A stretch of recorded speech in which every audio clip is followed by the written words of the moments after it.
Disclaimer. This content is published by Global Miranda Miner Group, LLC, FZ, a Dubai-based entity.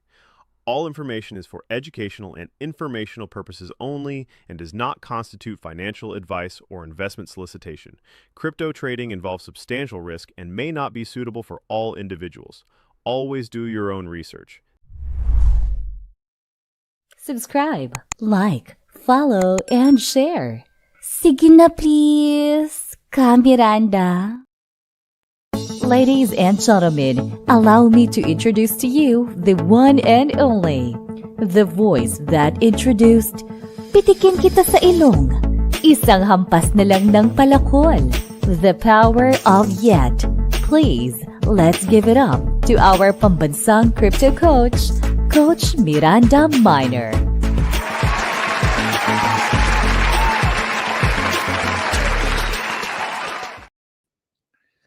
All right. Hey, Miranda. This is Coach Miranda Miner doing live here in Europe.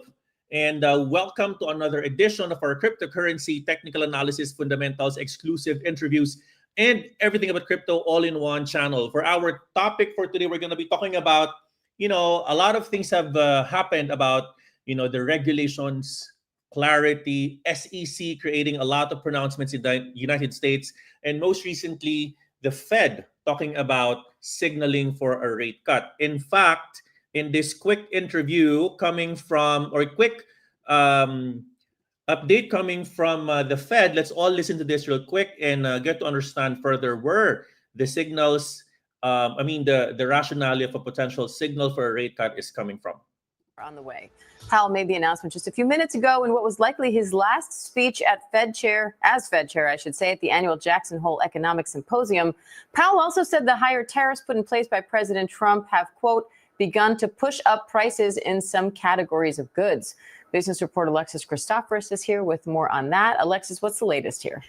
So on that particular note, on the Jackson Hole meeting as of July 21st, 22nd, finally, the Fed chair signaled for a potential rate cut. And on another news, we have none other than the SEC chair in the United States talking about a revamped crypto regulatory proposal, according to the news article from CNBC Crypto World. That a quote, key priority of his chairmanship is. Let's just quickly check and listen to this quick news peg. Clear rules of the road for the issuance, custody, and trading of crypto assets. He also wants to keep discouraging bad actors from breaking the law. The SEC's agenda would also potentially ease rules that Wall Street has complained are overly burdensome. Next, U.S. Bank will once again. All right, a lot of updates, Miranda. And lastly, a couple of more news. I'll just try to read it as a peg for our interview today. Few weeks ago, U.S. House passed stablecoin legislation sending bill to Trump.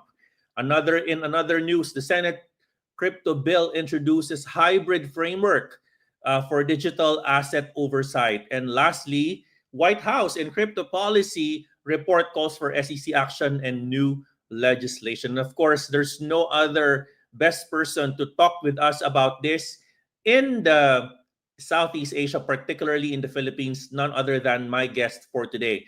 My guest for today is someone who has played a pivotal role in shaping the global crypto landscape. Wei is the current CEO of COINSPH, and he brings with us decades of leadership experience at the highest levels in finance and technology. I'm not sure if you know, but before he led COINSPH, he served as the chief financial officer of Binance, where he was instrumental in building the exchange into one of the largest in the world. I'm confident that with his background in global finance and his track record in steering crypto businesses throughout both crypto growth and uncertainty, he is the right one to tell us on his opinion about the intersection of traditional finance and digital assets. Without further ado, let me put on my screen today my good friend, Wei. How are you, Wei? Hey, doing well. Good afternoon. I know you're in Singapore today. I hope everything is doing well. Have you watched the latest F1? Have you been monitoring the F1 race so far? I've been following this season. I think McLaren's dominating. Yeah, McLaren's dominating. So it's going to be, I think that you have the F1 coming up in Singapore in about 2.5-3 weeks now. No, in about a month. I think October 2nd. That is I right. think there's a lot of people are going to be in town for that. Yep. I know, and unfortunately, I did miss the Italian leg. I'm actually here in Europe, but I did miss that. Um, No, the Italian leg, I think it's this weekend. The Dutch one I was last know. weekend. That is right. I was supposed to be there, but I cannot move my engagements here in Germany. But anyways, thanks for making time, Wade. It's really an honor to have you in the show. So, a lot of updates. This is the year where we really see regulatory clarity and a lot of things. And there's no other right person to talk to us about your opinion. We need to hear your opinion about a lot of different things from interest rates, etc. So let me start by asking you this question, Wade. you know the US today is obviously pushing for a regulatory clarity that's potentially shaping the sentiment right now in crypto volumes, right? Yep. Talk to us about your perspective. How do you see this landscape right now? Regulatory clarity, Fed interest rates. Talk to me. What's in your head right now, Way, on this issue? Yeah, I mean, I think it's something that as an industry clamor for a long time. Like when I first joined Binance in 2018, and I was like going around speaking at conferences, and then actually talking to different regulators like around the world. I'm like, all we look for as an industry, as businesses, as participants, is like we want two things, right? We want clarity and we want certainty, right? We want to know what we can and cannot do, and once we know that, we want to know that it's going to be the same today, 3 years from now, so that we can actually invest and build. And I don't think we've had any of that. I think we had neither clarity nor certainty, ever since I joined crypto. I think, especially out of the United States, which is at the end of the day is the global leader in finance, right? And I think under this new administration, at least, certainty, like we don't know yet. Like you got to see these bills get passed first, right? Because I think whatever the SEC is going to say and regulate, like if there's a change in the president, a change in the regime, then you might go back to what we had before, right? From like 2020 to 2024 under sort of the Gensler SEC. So from my perspective, I think it's sort of like, it's like a sigh of relief from, especially I think if you're an operator in the US. And I think that bodes quite well globally. I think what they're doing in the US is like, I think people are expecting a lot of things coming out of the gate, but things do move slower in government. So they have to basically get these bills passed. And the significance of getting the bills passed rather than just based on things off of sort of like SEC circulars or CFTC circulars or Fed circulars is that those things can change. But these, once it gets enacted into law, then I think then the barrier to change is a lot higher. So I think that gives us, I think, both clarity and certainty. And it's no joke. It's no coincidence that for the stablecoin bill they call it the Clarity Act. That's right. right. It's like we finally have clarity to something that has been around for 10 years now, right? I mean, USDT has been around for 10 years. Circle's been around for 7 or 8 years. Like these things have been around, and a ton of people use them. Ton of people have them. It's like you got to give some sort of landing zone for them to land. I think big picture for the rest of the world outside, like I think like the next big thing people are looking for are like sort of the next bill which is going to basically regulate crypto exchanges and custodians and all those other things. I think once that comes out, then you basically are going to have what I call sort of like US leading the world, I think, in terms of regulation. Because the stablecoin bill that they have, yes, I think there are flaws that people point out, but is actually pretty good, right? When you compare it to sort of what's going on in sort of the European version or even like the potential Hong Kong version. So I think it actually, and I think when the U.S. sort of leads in becoming progressive on these regulations, it actually bodes well for the rest of the world. Because like in my experience, regulators, they're sharp, but at the end of the day, they're not, they're if the U.S. has something that's working, I think the rest of the world will kind of follow and copy paste sort of those set of rules, vis-a-vis sort of competing rules that you have in other regions, which may not, in my mind, are not that friendly to crypto at the end of the day, are much more friendlier to some of the incumbent financial players. So I think in the U.S. it's really good to see. It's really good to see, and I think it's been a long time coming. And I think people are, I'm gonna say this, are still sleeping on the significance of it. I think the significance of it and the impact of it, people are still sleeping on. 100%. And I think, yeah, and I think that that bodes well. I think for people that have a longer term view. From an investment perspective, yeah. So I'll pause here. Yeah, no, 100%, 100%. I would like to agree, but before I do that, I'd like to kind of go back to what you said earlier about obviously everything is in paper, but unless it becomes a bill, then it could still change Yeah. depending on who sits there in the White House, right? So, Yeah. do you see any? Well, obviously you have Trump, and he is championing everything, and in fact he even has his own, I would say, investment on this, obviously having WLFI in the picture, right? What do you see? Yeah. What do you make of the upcoming ETF approvals for altcoins? There's a lot of them pending on October for approval. We Yep. have Solana, Litecoin, you have Cardano, and then you have XRP, etc. What do you make of that?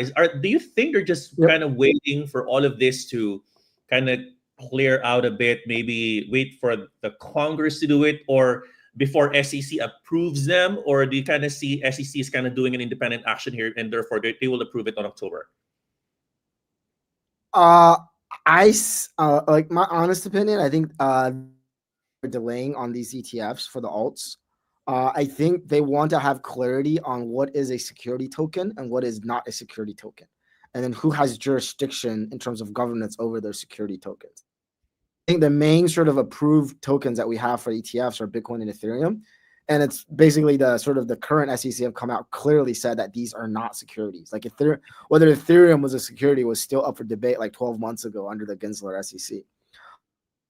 I think it's more about sort of like because one of the issues about ETF, if I remember correctly, and then one of the I don't know if you remember, like when Bitcoin spot ETF was approved, there was actually a Bitcoin's futures ETF that's kind of traded, right? And the reason why they approved the futures ETF before the spot ETF, which just sounds retarded, was that there is a future market at CME which traded Bitcoin futures, right? That's right. And they basically said, oh, what about Coinbase or Kraken? They have Bitcoin spot prices, but those are not quote unquote regulated exchanges, right? So that's why I think long time, because they're like, okay, if it's not a regulated exchange, like I remember when we were launching Binance US, we couldn't even call it an exchange, right? To call it a marketplace, because there's a very specific sort of legalese of calling something an exchange, right? So without an underlying spot exchange, where these things are traded, then it's challenging. That's why for like Solana per se or XRP per se, they had to go and try to go get a futures listed on CME so that there is an underlying price at a regulated exchange. I think post sort of this like I forget the act that's passing. Basically, this new reg that's going to pass.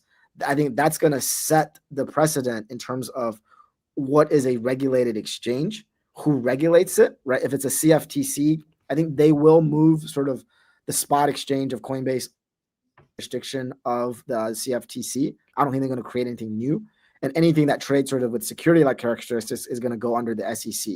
And I think that's when I suspect that they're going to wait until all of those things gets inked before they really move sort of mass approve these ETFs. Because then No, I like that because most recently there was this is like September 2nd. CFTC had a joint statement with the SEC on clarifying what's the role and responsibility between them and the SEC as regards to spot crypto asset prices, etc. Which I think, to your point, there's now getting more clarity, and this is even getting more interesting, right? The clarity here between the overlapping jurisdictions, so to speak, between institutions in the U.S. Right. So going back to the spot ETF. So I mean, what's your take? Are you positive they will approve this? Like, what's your perspective on this one? I think like if you're like a top 25, top 30 token, there's going to be the ETF. I think by the end of the year. I think post sort of, because we're in this sort of like summer holiday lull, right? They rushed to pass the Stablecoin Act before the holidays. Everybody gets kind of like August off a little bit. So I think October is when we're going to see like a flood wave, because as soon as sort of these new bill gets enacted, then people are going to start approving things. And I think and I do see sort of this wave coming in to the end of the year on these ETFs. And I think then it's just a race to like, like it's almost like, I don't know if you remember last year when Bitcoin ETF launched, there's like 12 guys, there's like 12 horses racing is who can build a bigger AUM. It's like BlackRock versus Fidelity versus all these guys. BlackRock, ARK, yeah. Yeah, everybody had an ETF out there, right? And I think similarly in this situation, I think the bigger guys may not go go really down the rabbit hole of having the sort of long tail of ETFs. But I mean, I think like top 20, the ones that are out there are going to have an ETF. Plus you have plus a digital asset treasury. Yeah, and then Trump also filed their own ETF. They did. Yeah, and, that thing, I'm not that positive. But just in my opinion, this kind of paints a little bit of political color, right? So, anyways, so ETF, obviously, you have them, and this is going to drive more institutional adoption, right? More institutions saying, you know what? Okay, I now see Solana, Cardano, XRP in the ticker, right? It gets to be a regulated a product, right? So let's talk about going further now. Let's talk about the Fed, because obviously this is nothing new to you. For the longest, or last year, we had a Fed rate cut of 25 bips. It has been almost a year already, and they're now signaling another rate cut. And there you see gold pumping. You see indices pumping as well. Maybe except PSEI or Philippine Stock Exchange, there's no volume, right? But majority of the big exchanges are actually pumping today. What do you make of that as regards to its effect to equity? Well, not just equities, but Bitcoin and other crypto coins. And talk to us about the impact, not just today, but what's the normal effect of these rate cuts, maybe 6 months to a year? Yeah, I think what you're looking at, I think the key words that you want to look for is basically what's called a regime change, which is basically the Fed. If you remember last year, people thought, when they didn't cut rate first half of the year, right? Like you remember last year, I think last year's cycle was actually pretty similar to what we're like. Last year you had the Bitcoin ETF basically pumping up Bitcoin the first half of the year. And then the middle 6 months kind of nothing happened. And then the Fed did a big rate cut before election in September or in October or so. That's right. And that basically led to a massive rally in the second and sort of in the fourth quarter last year. And sort of like almost similar case this year, sort of like, but the funny thing is like as soon as like sort of Trump gets elected and he starts doing this tariff stuff, the Fed basically paused their rate cut because people were expecting that rate cut to continue, right? Because like the Fed is sort of like you're either sort of dovish or you're hawkish, right? And then we thought when they swapped into dovish, they would continue to lower rates, right? To be like to from like 4 to 3 to 2, right? To around 2%, which would make sense. Because you're like, if you're in the U.S. right now, the mortgage, like the cost of mortgage to buy a house is like 6, 7, 8%. That's expensive. That's what Treasury Secretary Bessent was saying. I mean, you guys are killing the mortgage folks, people who avail the housing. Not just mortgage. I think it's not mortgage, it's credit card. Like if you think about it, how like America is a nation of debt, right? Student loans, credit card debt, mortgages, card debt, all of these things trickle. It trickles up from a price perspective, right? If you lower the rates, fundamentally you charge on these things, then the cost of borrow, and that basically means more money. People get to keep more money, right? When they so from that perspective, I just feel like the Trump administration has definitely been pushing for a regime change. He's like we have to get out of this sort of like inflation mindset and get into this growth mindset, right? And I think that's what's happening sort of with that on the Fed side. I mean, there's like, how do I say this? Like, it is a highly politicized organization right now. Like, I'm not sure if you follow them, but I do. 100%. They're throwing all kinds of like just crap. Yeah, one of the Fed governors, right? I think at these people who who are like, like highly respectable Fed governors, right? It's like you're building like I'm gonna look into your construction loan of your Fed building. I know I'm gonna he look was there, man. I mean, he was there. Like, hello, I need to see what are you constructing, like $2 billion building, stuff like that. Yeah. You have So it's like I mean, like they're basically, like they're turning it into a mud fight. So I do think like there is going to be the keyword. I think there is going to be a sort of like a regime change of like becoming more dovish. So I think September again, because what you want is you don't want them to sort of cut runs and then sort of not do anything. You kind of want them to gradually lower the rates, right, from the current, I don't know, like 3.5-4% down to sub 3. I think if it goes sub 3, I think that would actually lead to a lot more business activity, especially for lending related, and I think that bodes very well for risk assets. With basically crypto and Bitcoin are leading the way. I think there's just a lot more levered play on that. Do you see some angle of you spoke, which I 100% agree about, Fed being politicized today, and obviously Trump putting his weight into the picture. And I just saw the news. The Treasury Secretary is going to interview the incoming Fed chair September 5th. I'm not. It was in the Wall Street Journal. It's interesting. Yeah. So they're gonna like, because they know Jerome's like, Jerome Powell's got like, I don't know, like a year left. So they're gonna like pre-announce his replacement, right? As a way to signal to the market that hey, we're gonna be much more friendlier. So I mean, like, these guys are like, I don't know. There's a lot of tools in their tool bag, and they're using every single one. Yeah. So speaking of that particular piece, so you spoke earlier about it being politicized. Let's now talk about, and you spoke about it earlier as well as regards to the effect. It happened last year, and then the market pumped significantly when the Fed did the rate cut, and obviously Trump doing the Nashville campaign speech talking about Bitcoin, and then he won November, and then obviously December the market pumped. So now you don't have a president winning. You have Trump sitting. You have Fed cutting rates on September 17, right? You're still, obviously the market is dovish. Do you see that the market is pricing in a pump this last quarter because of that rate cut again, similar to what had happened last year, despite there's no winning president? I think the president is going to be a little bit different because I think it's going to be coming. I don't want to say this. I think there's going to be the catalyst is going to be coming in from more participants. And I think the catalyst is going to come in from just more money coming into this industry. I think like what you've seen on stablecoin is like as soon as the stablecoin law gets legal, gets passed, then basically, and even in my business today, everybody and their mom wants to do some stablecoin, right? You got like Stripe doing stablecoin. You got like what do you call it? Like not just Circle, but like like Ripple has their stablecoin RLUSD.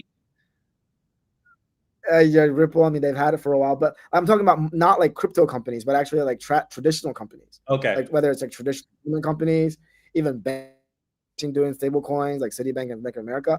I think like once sort of like once there's clarity from the CFTC and SEC that hey, Coinbase is a licensed or regulated exchange, then I actually think you're gonna have a lot more institutional money coming into these type of exchanges. Does that make sense? So that means there's more liquidity coming in. Why? Because it's a quote unquote licensed entity now, right? Because like we said, Coinbase is a licensed entity in the US, but it doesn't have an exchange license, right? It just has a sort of these MTL licenses that it collected, and then that allows it to sort of enact a trading platform. But this trading platform is not regulated by the SEC or the CFTC. I think once it becomes regulated, then you're basically going to have like more mainstream money that's going to set up accounts on Coinbase and start trading these long tail tokens, right? And then sort of what you see in like what I tell like what's really interesting about Bitcoin is that there's like we see one Bitcoin price, but for like these institutional funds, whether they're they're hedge funds or algo funds or quant funds, they see Bitcoin prices expressed as a Bitcoin spot ETF price, Bitcoin future ETF. Bitcoin future price. So there's like 4 different things that they can play around. So that's why you start seeing a lot of volume in Bitcoin, right? And you also have these Bitcoin treasury companies, right? That gives you lever play on Bitcoin that you can also trade volatility.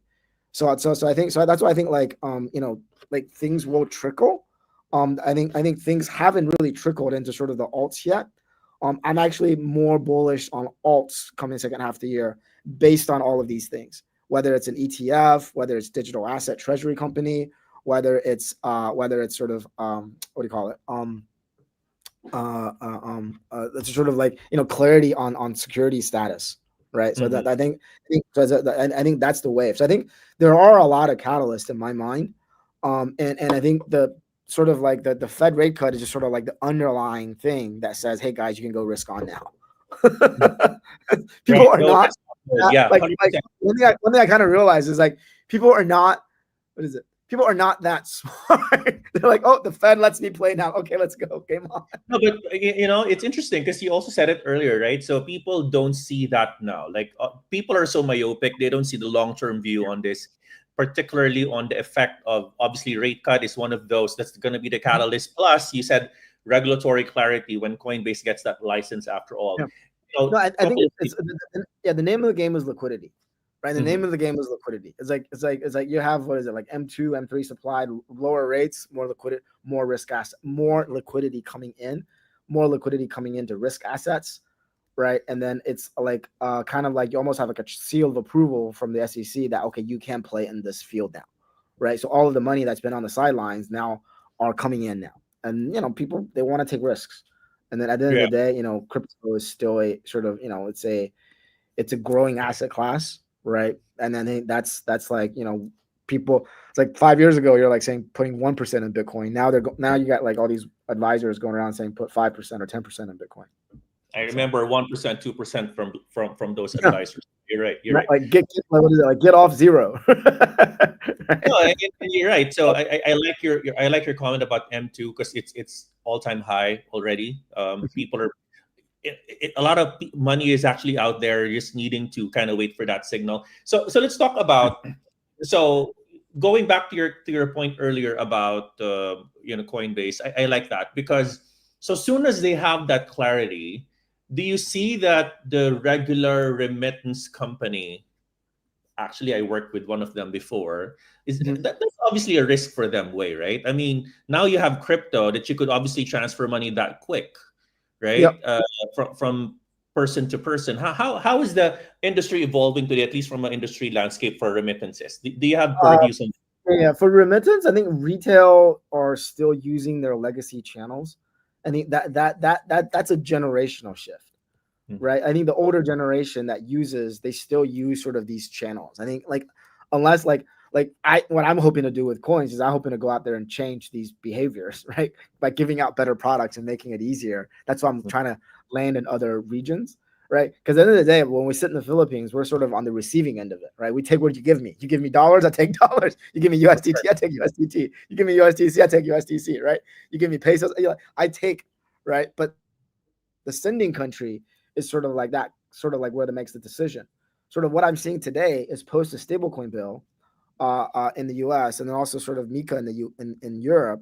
You're basically seeing companies and financial payment companies are starting to explore using stablecoins, and mainly they're exploring looking at USDC. And what I'm also seeing is that with Hong Kong now sort of coming out with their stablecoin regime, you basically have a lot of the Chinese guys that sell stuff globally are exploring USDC and exploring stablecoins as a way to sort of repatriate their sales, their thing. So basically, those are sort of like, and that's sort of like the bi-directional trend that I'm seeing kind of in the market now. We hope to be able to capture that, right? I mean, I think like that's our business, whether it's Coinbase, like for Coinbase in the US, if they really want to sort of push for real world use cases, it's up to them to push for people to sort of like, buy USDC, sending it globally, as a way to attack sort of like the Wise, the MoneyGram, the Western Unions of the world, right? But today, I don't think people have really done that just yet, mainly because I think, we still don't really talk to each other just yet. So we may have to go out to the US and maybe even build that network ourselves one day. Interesting.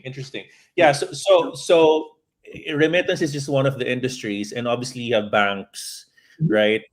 Bank most recently, I got this news that Trump most recently sent an executive order telling banks, hey, you should honor crypto transactions in a lot of these things, right? So how do you see the banks evolving today? They're in the waiting zone for the longest time, getting some clarity, etc. Are you seeing some? I'm not. Yeah. Uh, this guy's gonna get me like hope it doesn't give me debanked, but I am not positive on the future of bank. Okay. But Yeah. potentially, I mean, I think like custodians, right? They might be custodians of crypto, but not like they'll not process transactions. Do you see that today not in the Philippines, but in the other parts of the world? in the other markets, like in the traditional model of like, lending, what is it? Lending at 8 and then borrow at 3. That's like the traditional banking model. I think that model, how do you want to say this? Like my view on banks is that I've seen a few banks that's been progressive on crypto and actually embracing the industry, but the rest of the field have not. Right. And the problem, I think the problem is that for a lot of the banks, they like kind of says, unless you're willing to make an active, unless sort of like all this stuff starts at the top, right? Unless like the CEO of the bank or the board of the bank says we are going into crypto, it's going to change. Mainly because the entire compliance program of a bank is set up to not embrace crypto. Like the entire compliance set, like the compliance department of a bank is set up to be super, super, super risk averse. And at the end of the day, yes, we view this asset class as growing and all like goody good, but from their perspective, it's filled with landmines and risks. They don't know how to manage wallets. Like imagine teaching these banks how to manage hot wallets and cold wallets, right? Like I'm just like imagine teaching them how to manage, like how do you trace different transactions to make sure that it's a clean account that you're dealing with. Like explain to them how do you do whitelist. I think like so it's like I don't, unless it's like I've seen a couple of banks that's been sort of like there's a top-down decision saying we're going to embrace crypto. We're going to start banking crypto-related companies and firms, right? And then that works. Okay. Like and that's just 2 banks. Yeah. like in the Philippines, like one bank, right? That's it. And that's because they made a conscious, I know what you mean. Right? Yeah. They made a conscious decision of doing it, and the rest of it, like we still can't get banking services with like half of the bank in the Philippines. Okay. Crypto company. I'm like, we're both licensed by the BSB. Like, what's going on here, guys? All right. So I'm not that. Yeah, I think they're stuck, bro. I really think they're stuck. I think there's going to be a few banks like the Revoluts, Robinhood's turning into a bank. So what I'm going to see is like like I'm not against like going out and maybe even getting a banking license myself someday to basically turn myself. Like I think you're going to see more fintechs becoming banking service providers. Or it can be digital banks, right? Not the universal ones, right? No. Yeah, just online, right? Like it's an online account. Like that's all you need. So. Right. Okay, so before I go with my next question, I'm going to be asking about altcoins and some of the coins that you might be hodling. I know it's not in the questionnaire, but I want to ask you that question. So I want to ask today about the price today of crypto. Obviously, Bitcoin hit 125, 124 at tops, and then kind of mellow down a bit, and you have other altcoins obviously starting to kind of create momentum, and then it kind of consolidated a bit. So 2 things. Number one, based on my research, I've seen this next 10 years, people will change hands. The baby boomers will now create an heirloom generational wealth pass to the Generation X. This is the decade where you see those money coming in. That for me can spell liquidity, because this new generation will now be more curious on new technology like crypto, and then putting more assets into more riskier assets, right? So liquidity for me. Number 2, you get to see this kind of cycle wherein, going back to your point earlier, second half of the year, you normally kind of see it being slow in the first quarter, third quarter, then pump again in quarter 4. Alternative coins today are actually, in my standpoint, not where they need to be, right?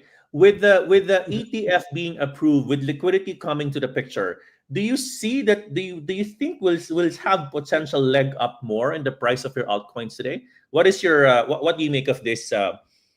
Next 2 quarters as regards to the price of altcoins.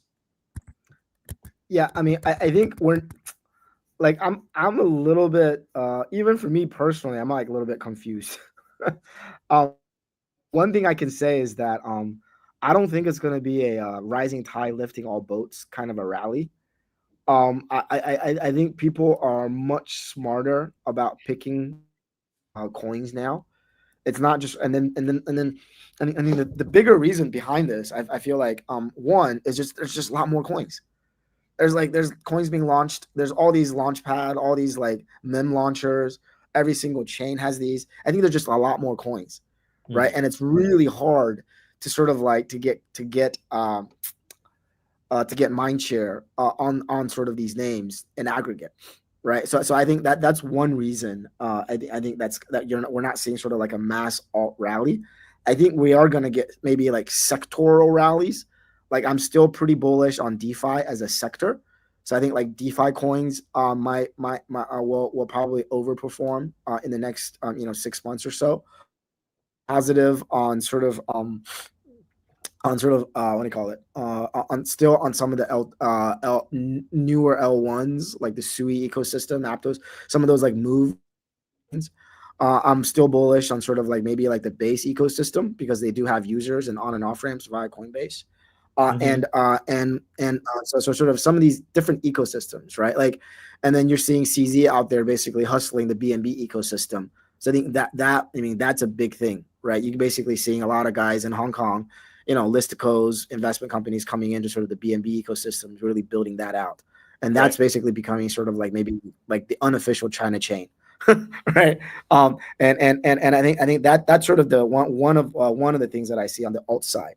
But then sort of the second thing that I think is a I think is very different this time around is that sort of this, the big rally, like we still need Ethereum to run. Because at the end of the day, I think like, like ETH is the sort of the lead for alts. That's right. Like ETH barely has, touched its all-time high this time just yet.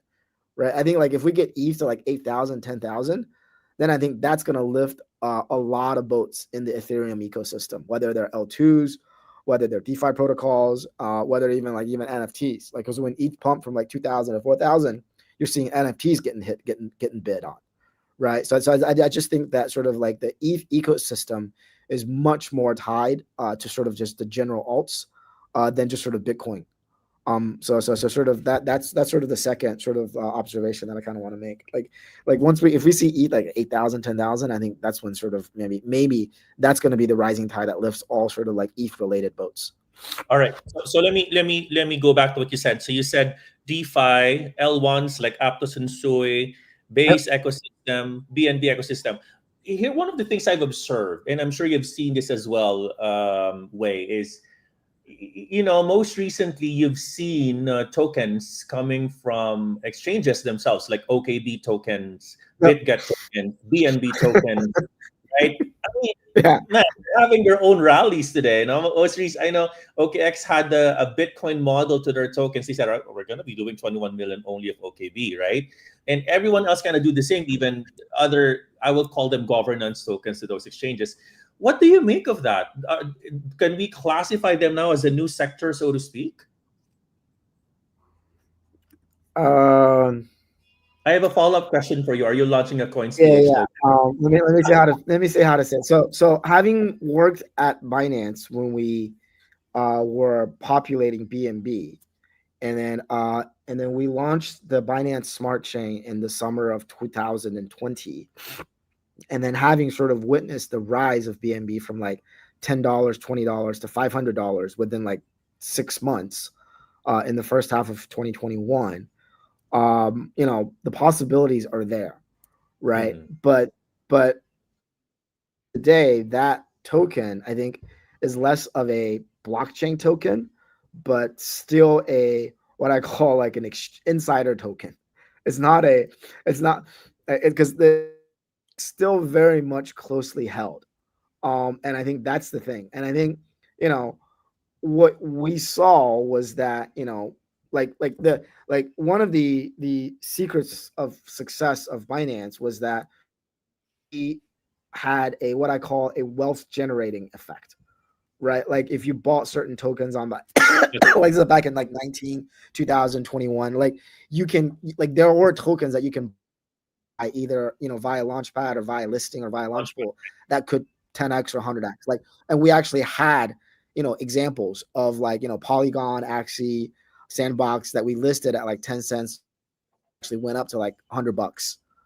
Right, or that went so that we had these sort of like, you know, not 100 but like 100x returns based on whatever the price that you got in at. So, and I think, and then everyone who held BNB, because like what you saw at Binance is we really created a BNB ecosystem. It was like if you held BNB within Binance, there's so many things that you get, right? Like you get airdrops, you get discounted rate, you get discounted trading fees. Like there's just a lot of these use cases.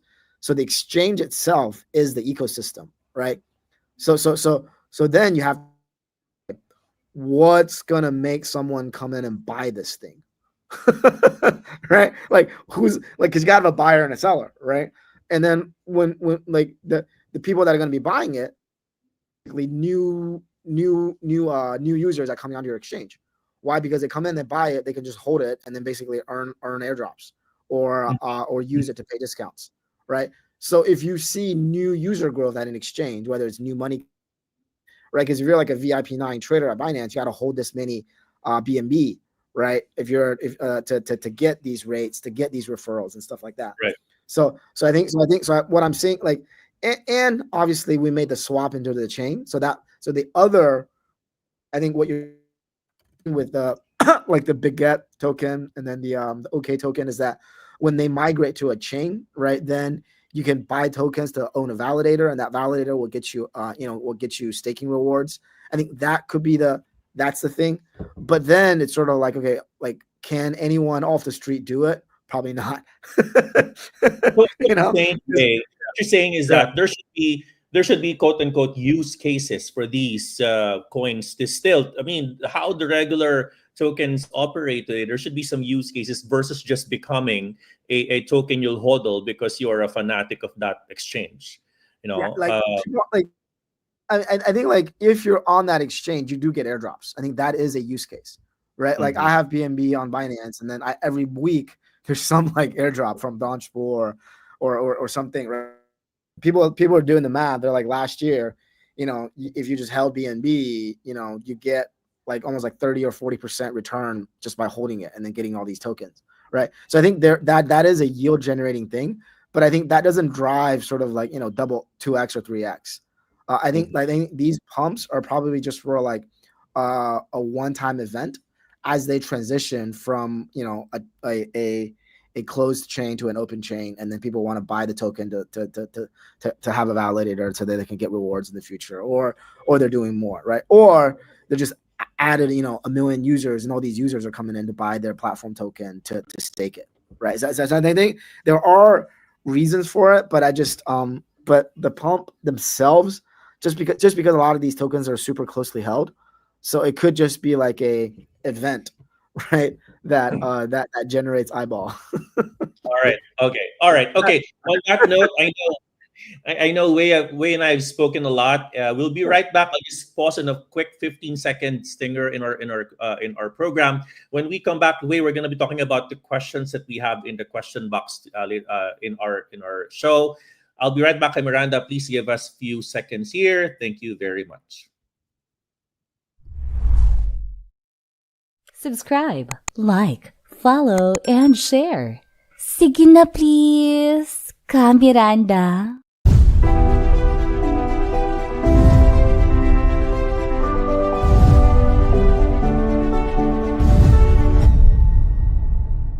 This is the Global Miranda Miner Group, our home of the culture of malasakit. This is the Global Miranda Miner Group, our home of the culture of malasakit. All right, this is Coach Miranda again, and welcome back to our episode. We still have in our show, you know, the CEO of COINSPH. We're now in the part of our episode where we're going to be asking your questions that you've typed down in the comment box. If you have questions, Miranda, please comment them down below, and I'm going to be the one to read them for our guests for today. All right, speaking of our guests, we still have Wei, the CEO of COINSPH. Wei, I'm going to be asking you a couple of questions. I'll choose them in our our comment section here. From Paul Timothy, he said, I'd like to hear his thoughts on the 4-year Bitcoin cycle. Some people say it's broken because of institutions. This is a very valid point, right? So we often see, the cycle, the halving, etc., the miners getting less incentives, therefore, the activity and the mining part of Bitcoin is affected, therefore the price can potentially go down a bit and only for it to recover. With institutions in the picture today, and you're talking about, by the way, we also have companies, Strategy, for example, who has a lot of Bitcoin in their treasury, and that's becoming the norm today. There's a lot of mindshare about companies doing, I'll put Bitcoin, and therefore it's going to be correlated now to my stock price. So what do you make of this? So is Bitcoin halving still as something we need to observe? You are on mute, Wei. And before you do that, by the way, I'm asking this question because you're one of the OGs in this industry. Go ahead. Yeah, I think the 4-year cycle is over. I think we're on a. I think once you have TradFi coming in like this, I think you're just gonna have continued institutional support asset class. I always tell people that crypto, when I joined crypto in 2018, why I was drawn to it from a TradFi background is that I saw it as a new asset, just like like commodities and asset class, like emerging market equities and asset class, like crypto as a whole is an asset class, right? And today it is a $4 trillion class. Bitcoin is a $2 trillion sort of asset, right? And if you look at gold is a $20 trillion asset, right? So there is like a 10x possible to catch up with gold for just Bitcoin, right? And then you also have people looking at, if it's just digital gold, it's got like 10x to run just as an asset class, right? Gold is a solid, what is that word? Like hedge against, inflation, all that kind of stuff. So Bitcoin as a whole is almost like asset class from the rest of crypto. And mainly just because if you look at the rest of crypto, we all talk about use cases. We all talk about, like the way I view for the rest of crypto, they're more like like an Ethereum is Ethereum is like a Google, right? Like a Solana maybe is like an Apple. Like these are just different technology companies. These blockchains are just different technology companies, and then they have to go and build up their own ecosystem within sort of that blockchain, just like Google has Facebook has their own ecosystem, right? Each one has sort of serves maybe uniquely different purposes, right? I think that's what I'm saying. Like I think these are more mainstream money. Like you said before, once you have sort of the boomers, once you have sort of the Gen Z, Gen Y, Gen X inheriting the wealth from the boomers, they're not going to be, looking at bonds per se, right? That's They're right. going to be shifting a lot of that stuff over to Bitcoin. And I think Bitcoin serves, a lot of purposes from, wealth. I think what you're going to see Bitcoin is sort of the how it plays is that it becomes like at some point, I think it becomes a wealth protection tool, rather than sort of like a speculation tool. And I think that's like, but it's going to continue to rise just because of ownership, right? At the end of the day, like for Bitcoin, dude, it's just supply and demand. It's only 21 million. Like that is so key to why I think Bitcoin just continue to run, right? All right. And yeah. Yeah, so just a quick answer on this question. Wait, give me two answers here. Just two answers. No need to explain. Two answers. One, what are the two catalysts for you for an altcoin season to happen?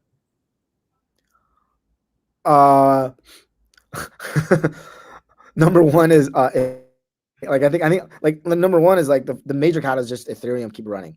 I think if Okay. Ethereum like runs to $10,000, I think altcoin will happen within sort of the Ethereum ecosystem.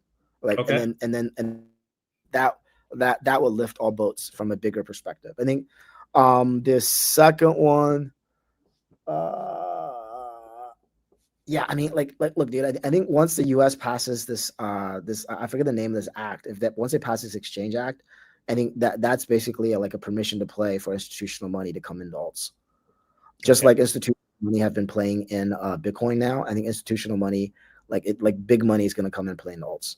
I think that like those are the two key catalysts I see. All right, I have two last questions. I know you're a busy man, right? So I have two questions. Last two questions for you, and I'll pick the one question from the community.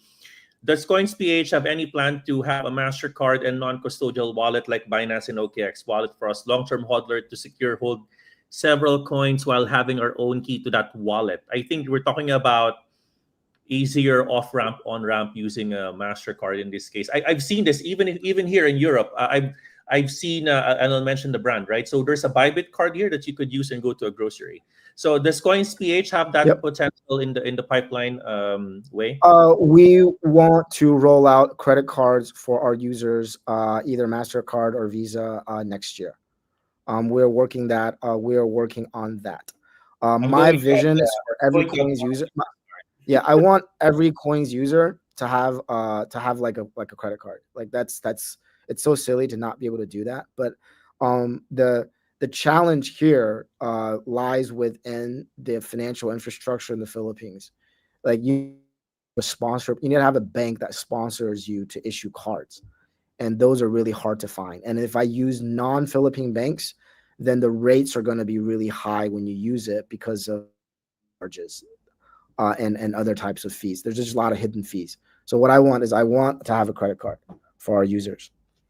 Okay, so I was about to say earlier, in case you have that already, then make sure you have Coach Miranda as one of the first users there. Okay. Oh, we'll get you on our Black Card program, brother. No, I need that. I travel everywhere, so I could potentially use. I'm serious, and I know. Yeah. And then we'll get you reward. And then you get rewards in Bitcoin, right, or crypto. Oh, come on, let's go. Yeah. Let's do that. No, we have to do. Because we have to do this. So. Yeah, I remember. I'm not sure if it was you or it was Jen who I spoke with, but I'd like to know: do you have any updates on your potential upcoming staking, or was there already development there? If there's an earned rewards feature already in COINSPH, or if there's none, and what other we don't things have staking right now? Yeah. So right now we're kind of like stuck between two regulators. I mean, I don't want to talk too much, but like you have like BSP that was like our original regulator, and you have SEC coming in. So so everything like is kind of in flux in terms of like what can we do? Like we have the technology and the capability of doing more. Like we introduced, crypto on credit, and then like, borrowing, or we were told to stop. Right? We've been trying to get approvals for staking for 2 years now. Like it's not hard. It's like we have the technology, but need the regulator to give us permission to do so. Right. So sometimes I feel like running a regulated business is like having your literally like it's like having your hands tied behind your back. And it's like, yeah. And it's like, it's not like people aren't doing it. Like everybody else is doing it. I just can't do it. The running joke today in the Philippines, with all the issues happening in the Philippines today, so you got to be a son of a contractor for you to have more money. Did you hear that joke already? Yeah, I saw. I mean, you need to be a contractor in the public works division in the government for you to get more money. Anyways, enough for that. Hey, is there any announcements that you'd like to promote? Wei, what's happening in COINSPH today? We have viewers all around the world that can potentially learn from you in a particular instance. Go ahead. We have free USDT withdrawals. So I've sort of like I get sort of like a lot of the feedback that that we're expensive or a lot of these things. So we are actively working on a lot of these measures. Like right now, if you go and like, I think one of the things that's pretty common that people use us for is to buy USDT and withdraw it to other places that they can use, like trading. And then one of the barriers for a lot of the people has been just sort of, we are working with a few blockchains to enable free withdrawal. And then we are, I forget which blockchain, but there's a couple of campaigns out there. So I want to make USDT depositing with, I want to make buying USDT. I want us to be the cheapest place to buy USDT in the Philippines. and I want us to be the cheapest place for you to withdraw USDT into other places. So I think so. It's sort of like I want to sort of focus on that, and then so we have a pretty tight partnership with Tether that I think we're going to announce, and then we're going to run some activities with them, with Tether and with USDT. I think this month and next month. All right. Woo! Wow. Yay. All right. Hey, man. I know you're a very busy guy, but I really appreciate your expert insights on what's happening in the crypto space. I hope this is not the last time. I will. No. Reach out to me anytime. I will. And by the way, both of us are wearing black. We did get the memo. It's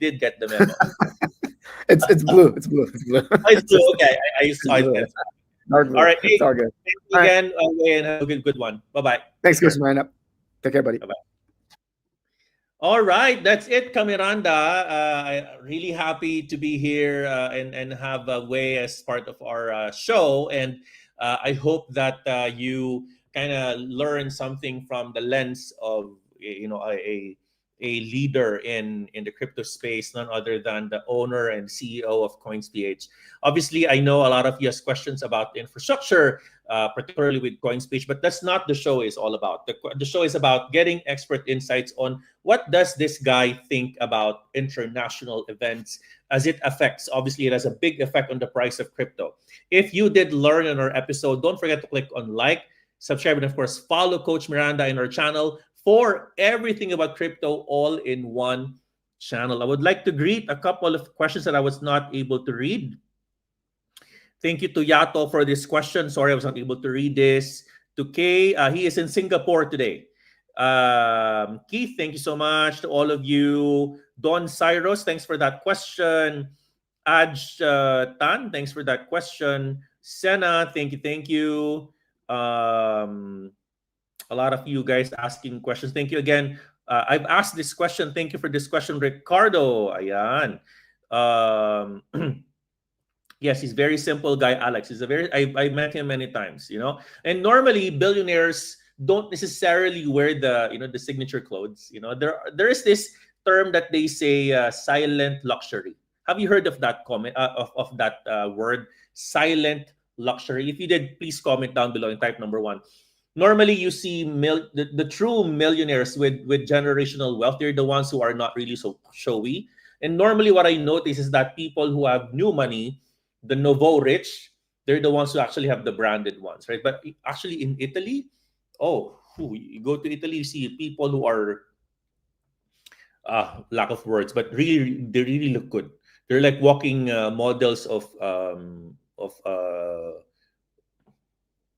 very good brands of clothes, Anyways, thank you again for all of you watching our show right now. Thank you again for the comment. Billionaire transformation. Thank you for the great. Thank you again, Henry. Marami pong salamat. You know what? This is a very good. I like this. Ryu N. I was supposed to ask this question, but I'll ask this again, because this is a very good point, because he asked about, he said that the Ethereum rally will be the driver for the altcoin season. But I was supposed to ask him what will drive Ethereum to go there, right? We gotta ask one step before. No, but good question. I like that. All right. Thank you again to all of you, and of course, thank you, Lauren. Marami pong salamat to all of you again. All right. If you learned something, don't forget to click on like and subscribe. And of course, I have another live on the next couple of days. Please don't forget that. I'm going to be teaching you a couple of data that I've seen in the past that can help us make decisions on our September and October trading. On that note, marami pong salamat at syukran.